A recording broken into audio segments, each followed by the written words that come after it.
Bro, buong araw ka na sa laptop mo ah. Anong ginagawa mo? Tinatapos ko lang yung school project ko bro. Mas madali na kasi mag-research online. Nahanap ko agad lahat. Magkailangan ko ilang minuto lang. Totoo yan. Malaking tulong talaga ang computer sa pag-aaral. Ako nga, ginamit ko rin kanina sa trabaho para matapos agad yung report ko. Oo nga, magkaka-video call ko lang sa professor ko. Ang bilis, hindi na kailangan pang bimahe.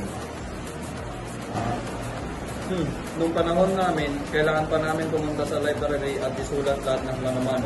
Pero nakikita ko na rin ang magandang epekto ngayon. Magaling nga ang computer pero minsan di din. Yung kapatid ko puro laro buong araw-araw nang gumagaling. Gets ko yan. Sumasakit na kalikod ko kakaupo eh. Tapos parang labo na ng mata ko. Hindi yan maganda sa kalusugan. Kailangan mo rin magpahinga bro.